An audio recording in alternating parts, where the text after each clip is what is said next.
समझदार होने के लिए शिक्षा की आवश्यकता नहीं होती, क्योंकि शिक्षा सिर्फ हमें ज्ञान देती है। और शायद यही कारण है कि दुनिया के बड़े से बड़े संस्थान हमें सिर्फ ज्ञान देते हैं, वो समझदारी देने में असमर्थ रह जाते हैं।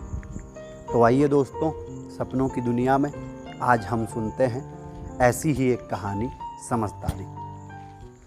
बैंक में लगी भीड़ को देखते हुए बैंक मैनेजर ने केबिन में जाते हुए गार्ड को बुलाया और कहा, ये क्या मचा रखा है, कितनी भीड़ लगी है, तुम इन लोगों को रोकते क्यों नहीं हो? तो गार्ड ने सिर नीचे करते हुए कहा, सर मैंने कई बार रोक चुका हूँ, लेकिन ये लोग हैं कि मानने को तैयार ही नहीं है।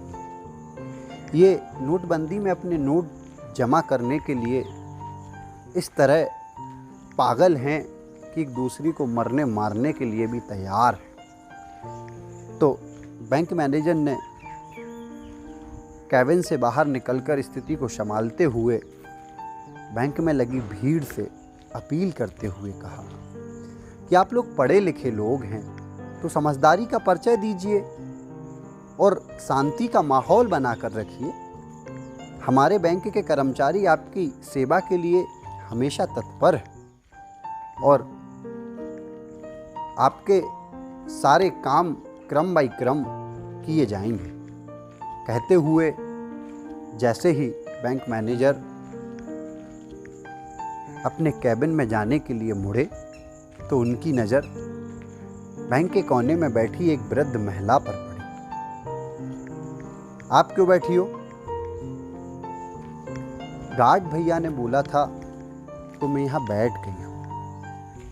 अच्छा, तो क्या काम है आपको?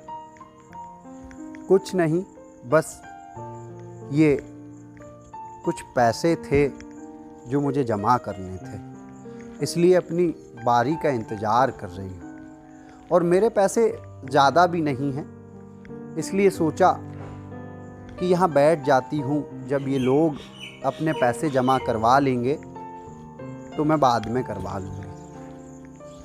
बैंक मैनेजर ने उस वृद्ध महिला की बात सुनते हुए उसके हाथ से वो 3-500 के नोट और जमा वाउचर ले लिया और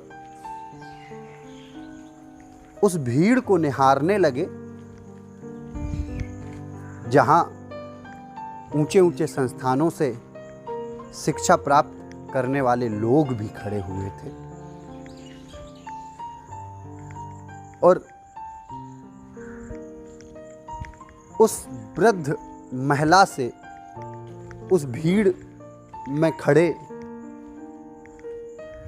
शिक्षा प्राप्त लोगों की तुलना करने लगे जो नोटबंदी में अपना पैसा जमा करने के लिए अपनी समझदारी को शायद घर पर ही भूल आए थे। बस इतनी सी थी।